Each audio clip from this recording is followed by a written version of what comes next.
요한복음 1장 1절부터 18절 말씀입니다. 찾아서 한 절씩 기도하겠습니다.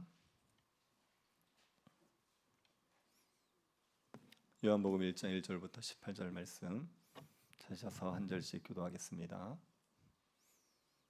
찾았으면 기도하겠습니다. 태초에 말씀이 계시니라. 이 말씀이 하나님과 함께 계셨으니 이 말씀은 곧 하나님이시니라. 그가 태초에 하나님과 함께 계셨고 만물이 그로 말미암아 지은 바 되었으니 지은 것이 하나도 그가 없이는 된 것이 없느니라. 그 안에 생명이 있었으니 이 생명은 사람들의 빛이라. 빛이 어둠에 비치되 어둠이 깨닫지 못하더라. 하나님께로부터 보내심을 받은 사람이 있으니 그의 이름은 요한이라. 그가 증언하러 왔으니 곧 빛에 대하여 증언하고 모든 사람이 자기로 말미암아 믿게 하려 함이라.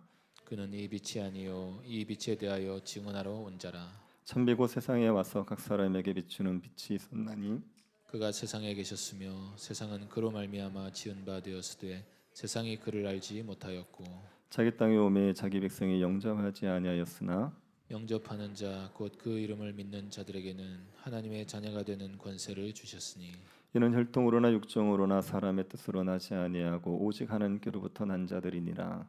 말씀이 육신이 되어 우리 가운데 거하심에 우리가 그의 영광을 보니 아버지의 독생자의 영광이요 은혜와 진리가 충만하더라. 요한이 그에 대하여 증언하여 외쳐 이르되 내가 전에 말하기를 내 뒤에 오신 이가 나보다 앞선 것은 나보다 먼저 계심이라 한 것이 이 사람을 가리킴이라 하니라. 우리가 다 그의 충만한 데서 받으니 은혜 위에 은혜로라. 율법은 모세로 말미암아 주어진 것이요 은혜와 진리는 예수 그리스도로 말미암아 온 것이라. 본래 하나님을 본 사람이 없으되 아버지의 품속에 있는 독생하신 하나님이 나타내셨느니라. 아멘. 어떤 목사님이 어릴 때 굉장히 가난했습니다. 그래서 우산 살 돈이 없어서 혹시 그런 우산 아십니까? 파란 비닐로 된 우산 아십니까? 그 대나무 살로 되어 있고 파란 비닐로 끄덕끄덕 하시는 분들은 연식이 좀 되신 분들입니다. 그런 비닐 우산 쓰고 다니는 거예요. 근데 이게 얼마나 잘 찢어집니까? 학교 갈 때 그걸 딱 쓰고 가다가 찢어져 버리는 거예요. 그럼 이제 버리고 가는데 비를 쫄딱 맞고 가죠. 그럼 애들이 묻는 겁니다. 왜 비를 맞고 다녀? 이렇게 묻는 거예요. 근데 우산이 없어서 그 얘기를 못 하는 겁니다. 자존심이 상해서. 그래서 나는 비를 원래 좋아해. 그렇게 얘기하며 다녔대요. 너무 이렇게 가난한 상황이었는데 이제 어떤 친구가 이제 샌드위치를 이제 해온 겁니다. 근데 거기에 보면 잼을 넣고 샌드위치를 해왔는데 너무 맛있어 보이는 거예요. 그래가지고 친구한테 좀 달라 그랬더니만 이 친구가 안 준 겁니다. 근데 안 줬는데 그 친구가 동네에 같이 살았어요. 그래서 그 집을 유심히 쳐다보고 있으니까 그 친구하고 엄마가 외출을 하는 거예요. 그래서 잘 됐다 싶어서 집에 있는 식칼을 들고 그 집에 가서 문을 땁니다. 문을 따가지고 몰래 들어가서 냉장고에 있는 잼을 열심히 퍼먹고 있었어요. 근데 분명히 나갔던 친구가 엄마랑 같이 뭘 두고 와서 다시 돌아와 버린 거예요. 그래서 현장에서 잡혀버렸습니다. 그 때문에 이제 경찰서에 갔는데 초범이라고 훈방이 되는 그런 일도 있었어요. 그래서 되게 가난하지요. 그리고 학교에서 공부를 못했습니다. 집에 사람들이 머리가 좋은데 워낙 이제 방치되다시피 하니까 공부를 못했어요. 그리고 이제 너무 말라가지고 정말 외모가 볼품이 없었답니다. 가난하고 공부 못하고 그리고 볼품 없고 그렇게 지냈습니다. 그래서 죽고 싶은 마음으로 살았대요. 죽고 싶다고 생각하고 살다가 누가 교회를 가자 그래서 교회를 가서 예수님을 만나버렸어요. 제가 예수님 만난 이야기는 끝에 해드릴게요. 주무시지 말고 잘 들어보십시오. 그래서 예수님을 만나고 나서 이분이 목사가 되고 싶다 이래가지고 목사가 신대원 나오시고 유학 가서 박사학위까지 받고 그리고 지금 어떤 교회의 담임이 되어 계시는 분이 계십니다. 이런 간증들 많이 들었죠. 너무 찢어지게 가난했는데 예수 믿고 나서 사장이 되었다. 그 다음에 너무 이렇게 성공했다. 그런 얘기 들어보셨을 겁니다. 꼴등이 1등 된 이야기도 많이 들어보셨죠. 공부 지지도 못했는데 예수 믿고 나서 1등이 되었다. 그런 얘기도 들어보셨을 겁니다. 이런 간증이 굉장히 은혜롭습니다. 근데 이런 간증을 하는 사람들의 간증을 들을 때 우리가 위험한 요소들이 있지요. 이런 일들이 일어난 건 팩트입니다. 정말 예수님을 믿고 이런 복을 누린 건 맞아요. 그런데 그것을 해석할 때 어떻게 하냐면 예수 믿으면 복 받는다고 해석해 버리는 겁니다. 예수 믿으면 꼴등이 1등 될 수 있어. 예수 믿으면 가난한 사람이 부자 될 수 있어. 예수 믿으면 복받아. 그렇게 해석을 해버리는 거예요. 있었던 일은 맞습니다. 팩트가 맞는데 그걸 해석하는 것을 이상하게 해석하는 겁니다. 이거는요, 문제가 뭐냐면 신학이 빈약해서 그래요. 그 일이 있었던 일을 해석하는 신학이 빈약한 겁니다. 그냥 가지고 있는 신학이 기복주의적인 신학밖에 없는 거예요. 그래서 예수 믿으면 복 받는다는 그 틀 가지고 자기에게 일어난 일을 해석해 버리니까, 그러니까 그 일이 진짜 있었던 일일지라도 그걸 가지고 예수 믿으면 복 받는다는 그런 메시지를 전하게 되는 거죠. 이건 신학의 빈약입니다. 이게 욥기를 보면 이거를 알 수 있죠. 욥이 고난을 당하지 않습니까? 욥이 고난을 당하니까 친구들이 와서 뭐하라 그럽니까? 욥은 왜 고난을 당했대요? 죄 때문이라는 거예요. 그래서 이 친구들이 가지고 있는 신학은 인과응보밖에 없는 겁니다. 죄를 지으면 벌 받고 선을 행하면 복 받고, 이 신학밖에 없는 거예요. 그 신학의 틀에서 욥의 고난을 해석하니까, 그러니까 욥이 죄를 지어서 이 고난을 당한다밖에 얘기를 못하는 거죠. 신학이 빈약하니까 하나님이 행하시는 일들을 해석하는 데 문제가 생겨서, 그래서 잘못된 메시지를 전할 수 있게 되는 거죠. 그래서 여러분, 간증 들으면 너무 재밌고 또 간증 들으면 은혜가 되겠지만, 간증을 듣는 것보다 더 중요한 건 말씀을 하시는 겁니다. 교리를 하시는 겁니다. 신학을 하셔야 됩니다. 말씀을 알고 교리를 알고 신학을 알아야, 그래야지 우리에게 일어난 일을 바르게 해석하고 그 일들을 통하여서 하나님을 더욱 경외하는 사람들로 자라갈 수 있게 되어 있습니다. 그래서 신학이 있어야 되고 교리와 말씀이 있어야 되는 겁니다. 그런 관점에서 요한은 신학을 가지고 예수님께서 행하신 일들을 해석해내는 겁니다. 요한복음에 보면 예수님이 행하신 기적들이 기록되어 있죠. 몇 가지가 기록되어 있습니까? 7가지가 기록되어 있습니다. 예수님이 기적을 행한 게 7가지밖에 없냐? 그렇지 않아요. 예수님이 행하신 기적은 굉장히 많습니다. 그 기적을 다 기록하면 그 책을 이 세상에 둘 수 없을 정도로 엄청나게 많은 일을 행하신 겁니다. 근데 그 중에 요한은 딱 7가지만 뽑았어요. 그 7가지만 뽑아서 기록을 합니다. 그리고 요한은 그 기적만 기록하지 않고 그 기적이 의미하는 바가 뭔지를 설명해냅니다. 기적이 있고 나서 예수님의 말씀이라든지 예수님과 사람들이 대화한 걸 기록해요. 그걸 통하여서 그 기적이 어떤 의미가 있는지를 알려주려는 겁니다. 그래서 요한이 기록한 7가지의 기적을 가리켜서 표적이라고 말하죠. 표적이란 말은 사인이란 말입니다. 뭔가 주고 싶은 메시지가 있어서 하셨다는 얘기예요.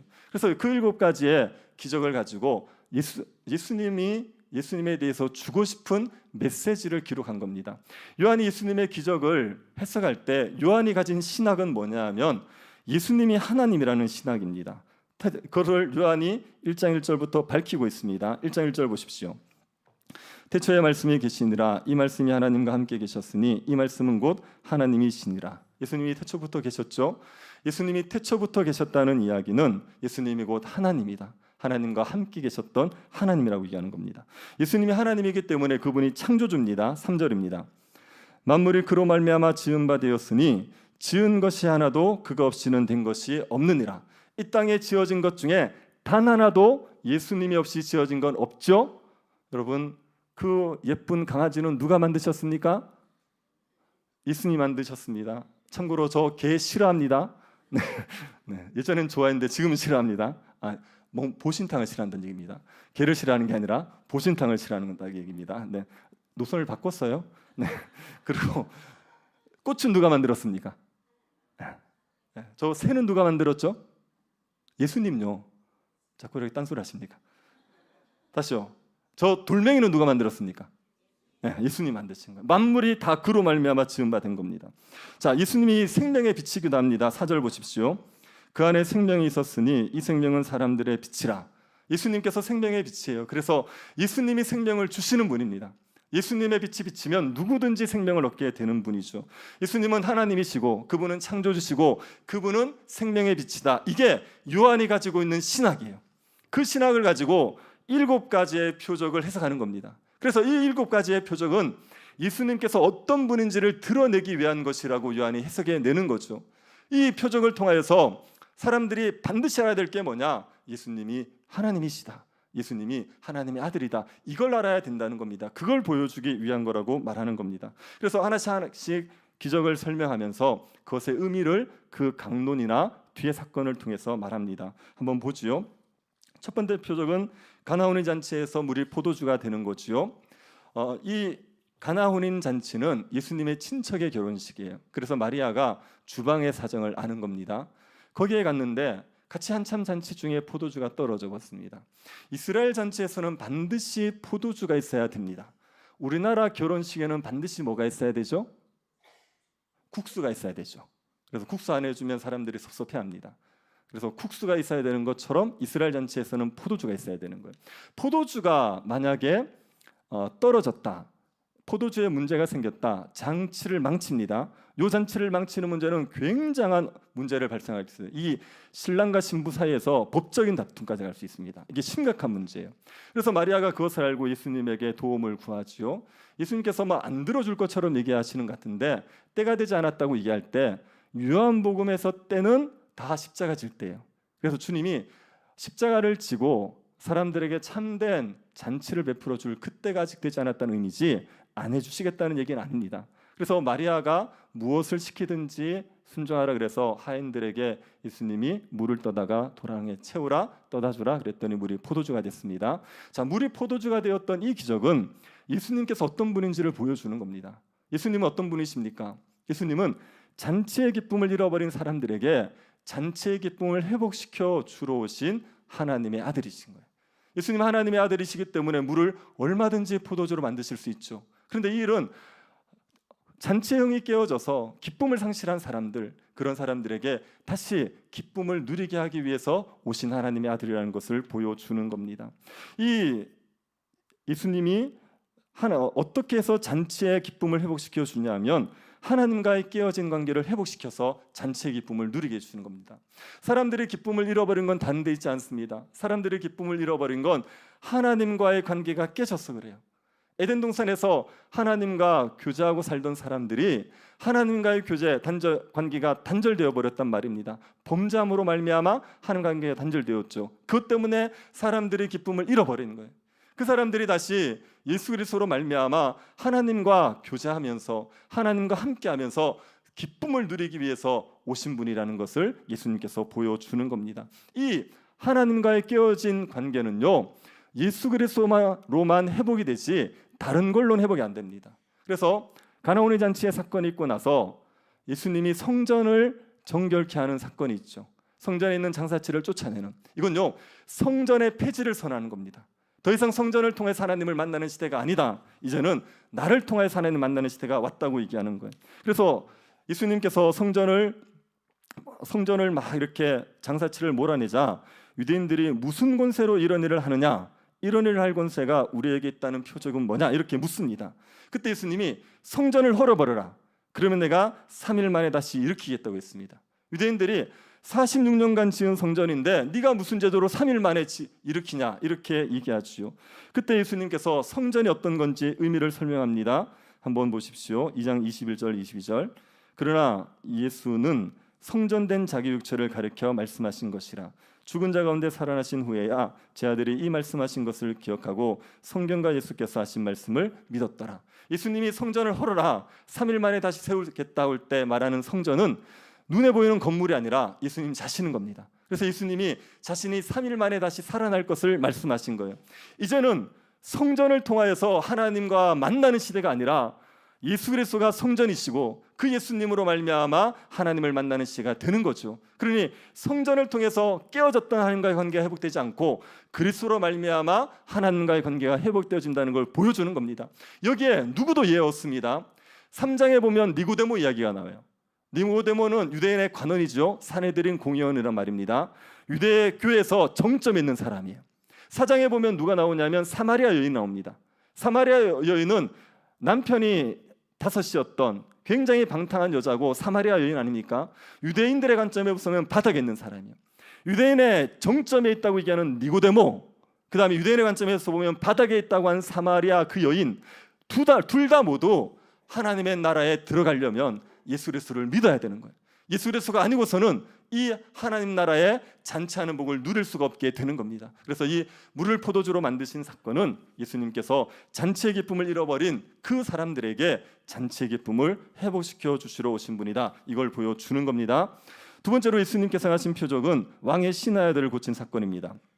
예수님이 갈릴리 가나에 가셨을 때 왕의 신하가 예수님에게 자기 아들을 고쳐달라 그랬어요. 왕의 신하의 아들이 가버나움에 있습니다. 가버나움은 가나에서 한 30km 떨어져 있습니다. 왕의 신하는 아들을 위해서 30km 떨어진 가나에 와서 예수님에게 고쳐주시기를 간구한 거예요. 그때 예수님께서 이런 말씀을 하십니다. 4장 48절 보십시오. 예수께서 이르시되 너희는 표적과 기사를 보지 못하면 도무지 믿지 아니하리라. 여기서 너희는요, 갈릴리 사람들 얘기예요. 이 사람들은 예수님에게 표적과 기사를 요구하거든요.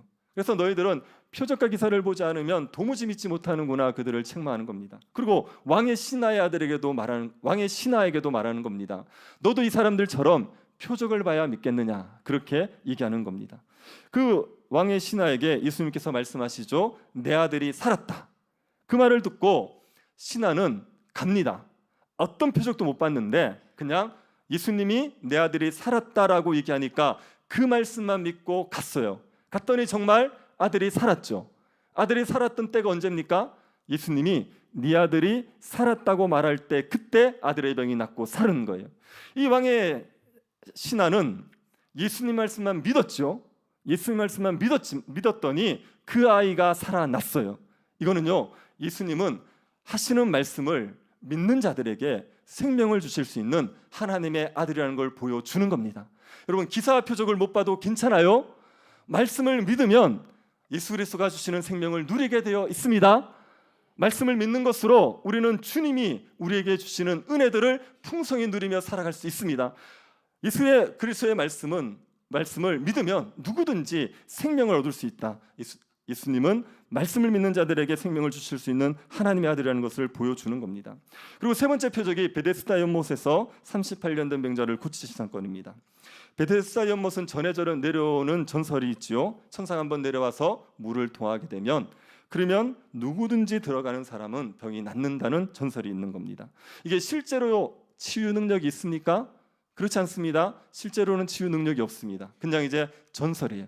그런데 그것 때문에 전설을 의지해서 병자들이 모인 겁니다. 하도 사람들이 많이 모이니까 부자들이 거기에다 행각 5을 지어줬어요. 우리로 치면 그늘막 5을 지어준 겁니다.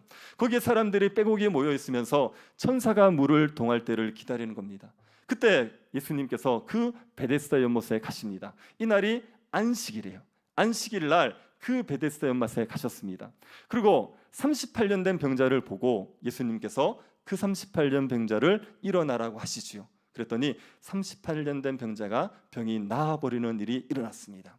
이것은 무엇을 보여주냐면 베데스다 연못이 안식을 주는 것 아니고 예수님이 안식을 주시는 분이시다.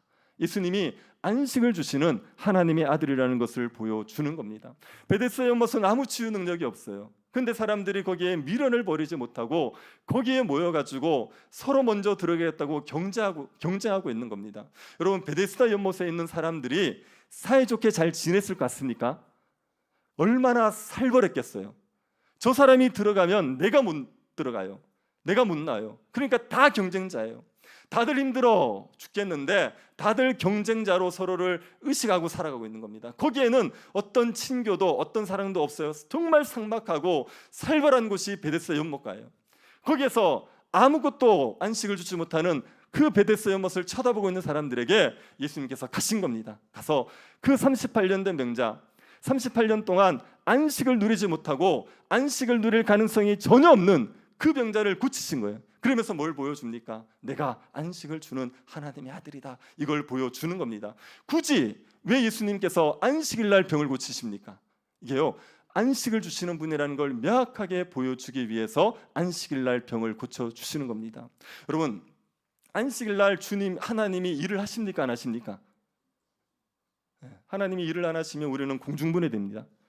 하나님이 일을 하시니까 우리가 사는 거예요. 안식일 날 하나님 일하세요. 어떤 일을 하십니까? 안식을 주기 위한 일을 하십니다. 그래서 예수님께서도 안식일 날 하나님처럼 사람들에게 안식을 주기 위한 일을 하시는 것이요. 예수님이 안식을 주시는 분이다. 이걸 보여줍니다. 그래서 여러분, 예수님이 안식을 주시는 분이라는 걸 믿으시고 안식일을 지키시면 됩니다. 우리가 안식일을 지키는 것은 하나님이 우리에게 안식을 준다는 믿음 때문에 지키는 겁니다. 만약에 하나님이 안식을 준다는 걸 못 믿지 않습니까? 그러면 내가 내 삶의 안식을 이루어내야 돼요. 그러려면 내가 안식일 날도 쉬지 못하고 일해야 됩니다. 일주일에 7일을 일해야 그래야 7일을 먹고 살고 내 삶에 안식이 있을 거라고 생각하거든요. 그런데 하나님께서 우리에게 안식을 주신다는 거예요. 그러니 나를 믿고 일주일에 6일만 일하고 하루는 놀아라고 얘기하는 거예요. 하루는 쉬라고 얘기하는 겁니다. 그러면 내가 7일 다 책임져 줄게. 그래서 여러분, 안식일을 지킬 수 있는 사람은요, 하나님이 나에게 안식을 주시는 분이라는 걸 믿는 사람이 안식일을 지킬 수가 있습니다. 그래서 안식일을 지키느냐 아니냐는 것은 하나님을 믿느냐 아니냐의 표지가 될 수 있는 거예요. 나는 하나님을 믿어. 그러면서 안식일을 못 지켜요. 그 사람 하나님 믿는 거 아닙니다. 내 안식은 내 능력으로 이루어져야 된다고 생각하는 거예요. 아니요, 하나님을 믿어버리면 안식일 날 편히 쉴 수가 있는 겁니다. 안식일 날 쉬십시오. 자꾸 이렇게 쉬라는 것도 자꾸 불안해서 못 하시는 분들이 있는데 그러지 마시고 쉬십시오. 교회 오셔서 푹 주무시고 가시고, 그리고 이제 개운한 마음으로 또 축도 받고 가시고 푹 쉬시고 가십시오. 하나님께서 6일만 일해도 7일을 책임져 주십니다. 이걸 믿으십시오. 이걸 못 믿으면 안식을 못 누립니다. 그런 사람들은요, 주님이 주시는 하나님의 나라에 들어갈 수 없습니다. 안식을 하나님이 주신다고 믿는 겁니다. 예수님이 그걸 보여주기 위한 겁니다. 그리고 예수님께서 네 번째로 하시는 표적이 있죠. 네 번째는 오병이의 기적입니다. 예수님께서 오병이의 기적을 행하셨습니다. 수천 명의 무리들이 굶주려서 예수님에게 왔는데 예수님이 그들이 불쌍하신 거예요. 그래서 제자들에게 먹을 것을 주라고 얘기하죠. 그런데 제자들이 우리가 어디에서 먹을 것을 주겠습니까? 그렇게 얘기하는 겁니다. 그래서 예수님이 제자들을 시험하신 겁니다. 그리고 예수님께서 제자들에게 먹일 것을 주라고 얘기하는데 어린아이 도시락 하나 가지고 예수님께서 직접 이제 축사하셔서 그 오병이의 기적으로 사람들 5,000명, 남자만 5,000명을 먹이지요. 예수님께서 5,000명을 먹이고 나니까 음식이 남았죠. 12바구니가 남았습니다. 이게 남았다는 것은요, 정말 사람들이 배부르게 먹었다는 거예요. 음식을 시켰는데 싹 긁어 먹지 않습니까? 그러면 덜 먹은 겁니다. 근데 이제 음식을 시켰는데 남았다. 그럼 진짜 배부르게 먹은 거예요. 12바구니가 남았다는 얘기는 그 5,000명의 사람이 정말 배부르게 먹었다는 겁니다. 예수님께서 오병이의 기적을 행하셨습니다. 물고기 2마리, 고리떡 5개로 5,000명을 먹였습니다. 이건 여러분 뭘 보여주는 겁니까? 이게요, 사람들에게 예수님이 먹을 것을 주겠다, 이걸 보여주는 게 아닙니다. 이 떡을 먹은 사람들은 그렇게 해석했어요. 그래서 예수님을 사람들이 임금 삼으려고 그랬습니다. 아니, 예수님 같은 사람이 임금이 되면 얼마나 좋아요. 물고기 2마리, 보리떡 5개만 있으면 5,000명 먹이지 않습니까? 그러면 그 예수님이 왕이 되면요, 굶어 죽을 걱정은 없는 겁니다. 이런 사람이 대통령이 되면 그러면 나라는 걱정하지 않아도 되는 거죠. 그래서 사람들이 예수님을 왕으로 삼으려고 했죠. 근데 예수님께서 그 사람들을 피해서 제자들을 먼저 갈릴리 건너편으로 보내십니다. 그리고 예수님은 남아 있었죠. 근데 제자들이 배를 타고 가다가 풍랑을 만납니다. 그때 제자들이 죽을 것 같으니까 예수님이 무리를 걸어가서 제자들을 구해내시고 풍랑을 잠잠케 하시죠. 이게 이제 예수님이 했던 5번째 표적입니다. 이 5번째 표적은 예수님께서 자연을 다스릴 수 있는 하나님의 아들이라는 걸 보여주는 거예요. 자연을 다스려서라도 자기의 백성을 구원해내시는 하나님의 아들이라는 것을 보여주는 겁니다. 그리고 예수님이 제자들과 건너편으로 가시니까 그 무리들이 예수님을 쫓아가는 거예요. 왜요? 임금 삼으려고.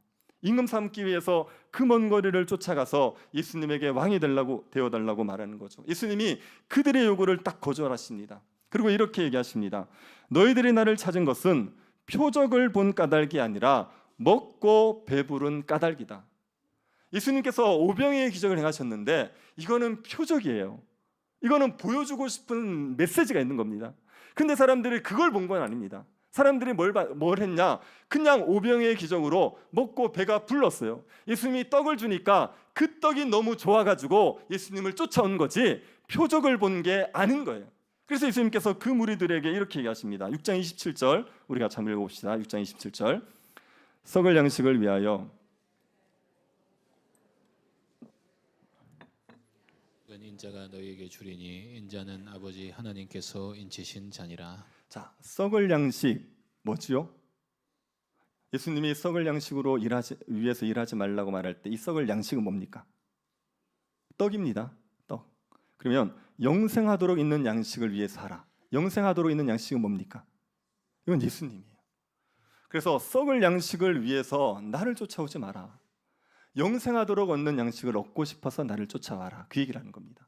예수님께서 떡을 만들어 주시는데 그 떡을 만들어 주신 건 예수님께서 배부른 사람들에게 먹을 것을 주겠다, 그런 메시지가 주고 싶은 게 핵심이 아닙니다. 예수님께서 떡을 만들어 주신 것은 예수님께서 생명의 떡이라는 것을 사람들에게 보여주는 거예요. 광야에서 이스라엘 백성들에게 만나가 내렸죠. 그 만나는 하늘에서 내려온 만나입니다. 그 만나처럼 땅에서 만들어지는 떡이 아니라 하늘에서 내려온 떡이 있는 거예요. 그 떡이 누굽니까? 그 떡이 예수님이라는 거예요. 예수님께서 하늘에서 내려온 떡이에요. 그래서 예수님이 나눠주는 떡을 먹고 배부르고 만족하고 끝나면 안 되고, 그 떡을 나눠주시는 예수님이 하늘에서 내려온 떡이기 때문에 그 예수님을 먹고 마셔야 된다고 얘기하는 거예요. 내가 나눠주는 떡을 먹으면 너희들 또 배고플 거야. 너희들 또 줄이게 될 거야. 그런데 이 떡 말고, 썩어버리는 이 떡 말고 하늘에서 내려온 썩지 않는 영원한 생명을 주는 나를 너희들이 먹고 마셔야 된다, 그 얘기를 하고 싶은 거예요. 그래서 오병이의 기적은 예수님께서 생명의 떡이다, 예수님께서 하늘로부터 내려온 사람들에게 생명을 주는 참떡이다, 이걸 보여주는 겁니다. 이 말을 듣고 사람들이 받아들여요? 못 받아들여요? 못 받아들여요. 예수님 쫓아왔던 수많은 사람들이 답변합니다. 이 말씀은 너무 어렵다. 어떻게 우리가 저 예수를 먹고 마시고 그러고 사느냐, 말이 안 된다. 그래서 다 떠나는 거예요. 쟤들만 남는 겁니다. 너희도 가려느냐? 그러니까 아니요, 영생의 말씀이 여기 계시는데 어디 가겠습니까? 쟤들만 남는 거예요. 대다수의 사람들은 예수님이 나눠준 떡 때문에 예수님을 쫓아온 겁니다. 그런데 예수님이 생명의 떡이라는 걸 믿지 않는 거예요.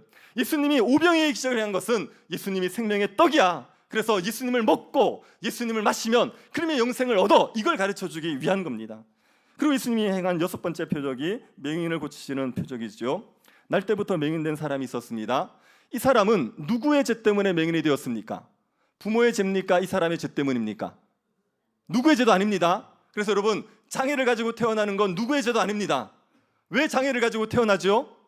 하나님의 하실 일이 있어서 주의 영광을 드러내기 위해서 장애를 가지고 태어나는 겁니다. 장애를 가지고 태어났다고 가게에서 무슨 저주가 흐른다 그렇게 얘기하시면 안 돼요. 장애는 하나님이 하실 일이 있어서, 그 사람을 통해서 하실 일이 있어서 그렇게 태어나게 하시는 겁니다. 예수님께서 아무의 죄도 아니다, 하나님의 영광을 위해서 이 사람이 맹인으로 태어났다고 얘기한 겁니다. 그리고 그 맹인에게 눈에 진흙을 바르시죠. 침을 뱉어서 진흙을 이겨서 눈에 딱 바르십니다. 그리고 실로암에 가서 씻거라. 여기서 중요한 게 실로암으로 해서 씻으라는 거예요. 실로암이라는 건 보냄을 받은 자라는 의미가 있습니다. 그래서 실로암에 가서 씻는다는 얘기는 예수님께서 고치신다는 것을 명확하게 보여주는 거예요.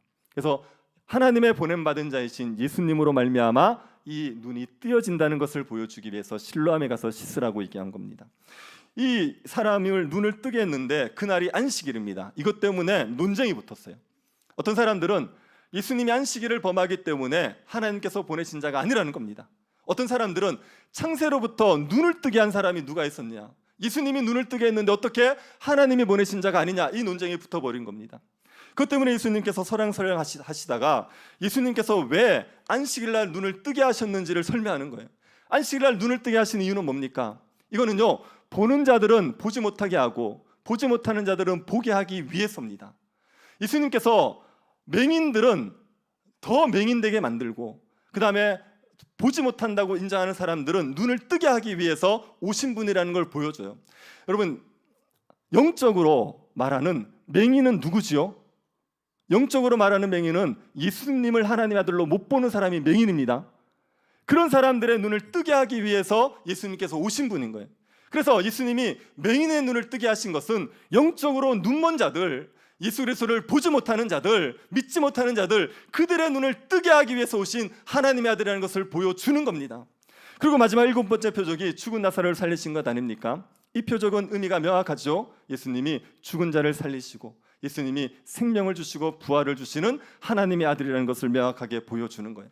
이 7가지의 표적은 예수님께서 하나님의 아들이라는 걸 보여주는 겁니다. 하나님이 예수님이 어떤 하나님의 아들인지를 명확하게 보여주기 위해서 이 7가지의 표적을 행하신 겁니다. 그래서 이 표적을 보고 뭘 알아야 되냐면 예수님은 하나님의 아들이시야, 이걸 알아야 되는 거죠. 그걸 모르고 이 표적들 때문에 그래, 예수님에게 가면 떡을 주실 거야, 이 표적들 때문에 예수님에게 가면 눈을 다 뜨게 해주실 거야, 예수님에게 가면 모든 문제를 해결해 주실 거야, 그렇게 생각하고 있으면 안 된다는 말입니다.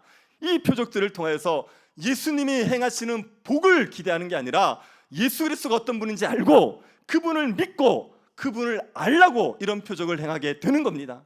그래서 여러분에게도 어떤 놀라운 일이 일어나면 그 일을 행하시는 예수 그리스도를 아시기를 바랍니다. 그거 알라고 주님께서 여러분의 삶에 놀라운 일들을 행하시는 겁니다.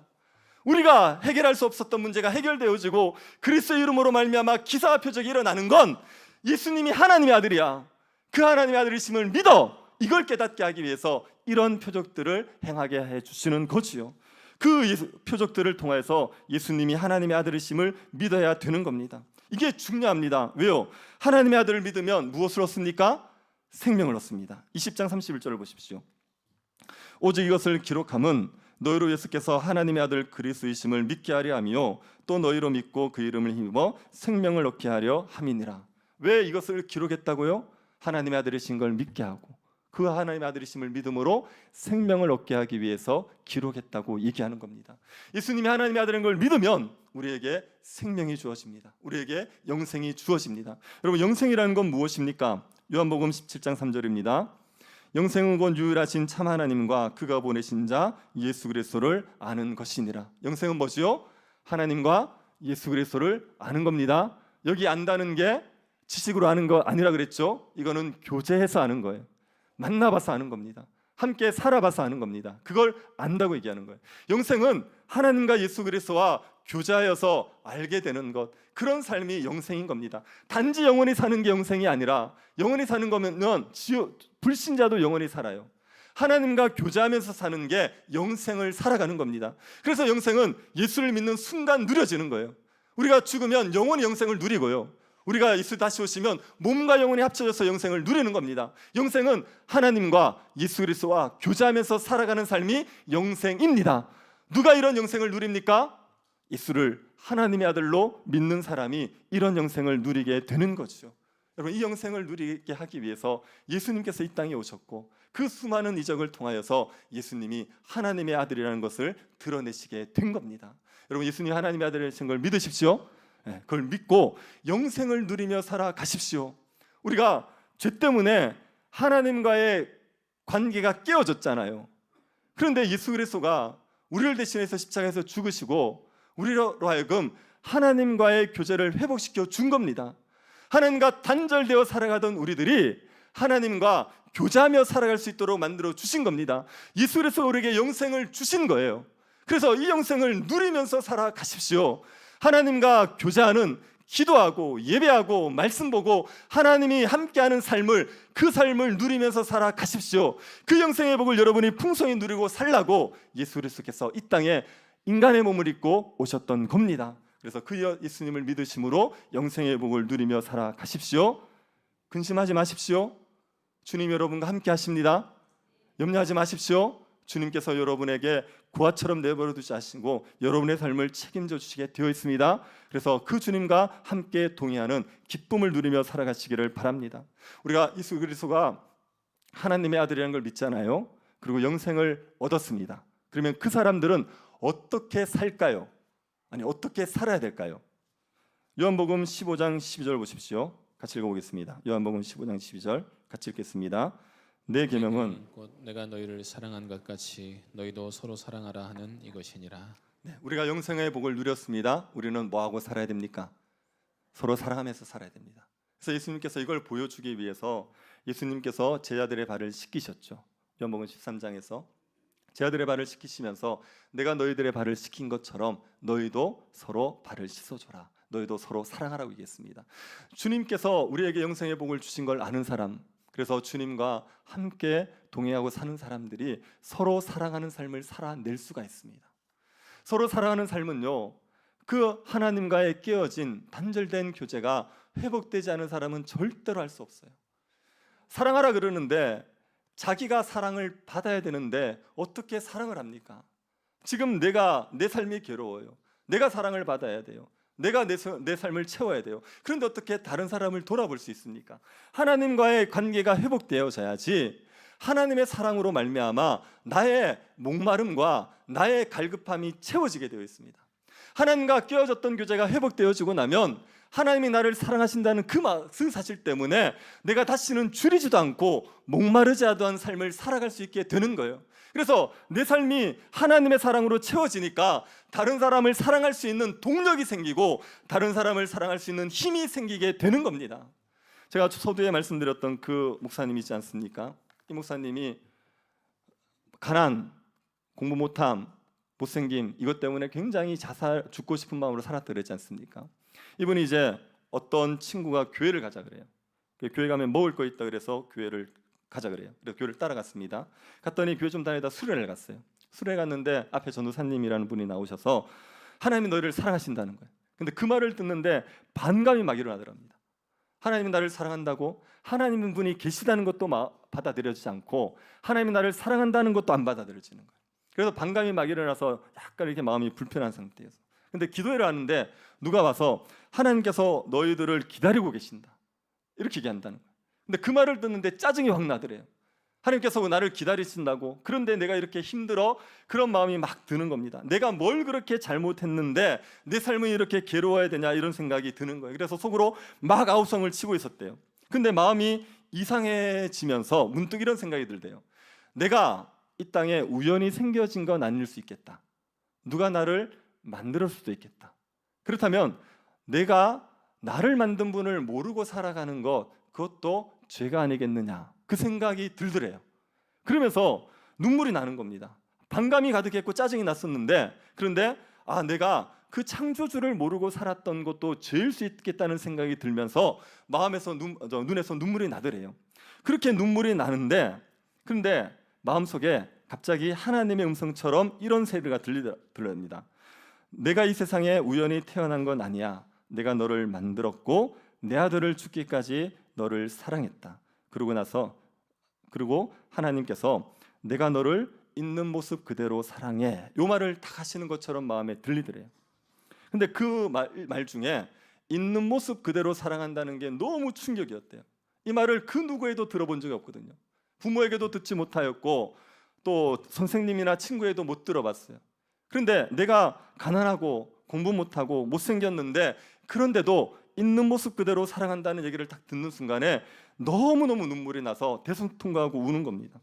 그래서 한참을 울고 나서 하나님 앞에 답을 했대요. 자기가 하나님, 제가 하나님과 예수님 누군지 잘 모르겠습니다. 그런데 제가 주님을 사랑합니다. 그렇게 얘기했대요.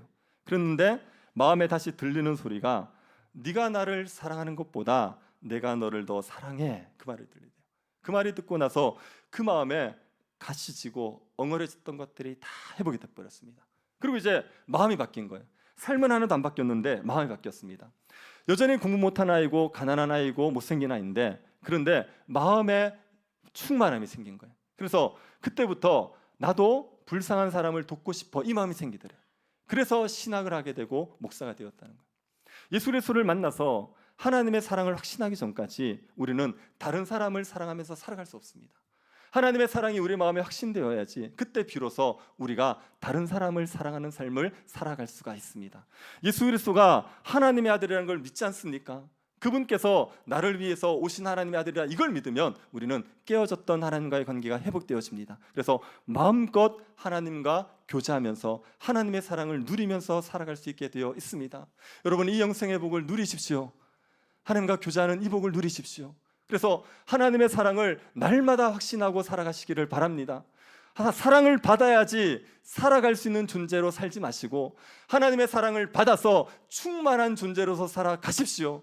더 이상 무엇을 가져야지 만족하는 그런 인생으로 살아가지 마시고 하나님이 나를 사랑하시는 것 때문에 충분하다고 말할 수 있는 그런 삶을 살아가십시오. 그렇게 사랑으로 우리 심령이 채워지면 우리도 누군가를 사랑하면서 살아갈 수가 있습니다. 예수님이 하나님의 아들이신 걸 믿으시고 그 하나님과의 깨어진 관계가 회복되어져서 하나님의 사랑 가운데 만족하시고 다른 사람들을 사랑하는 그 복된 삶을 살아가는 주의 백성들이 될 수 있기를 간절히 바랍니다.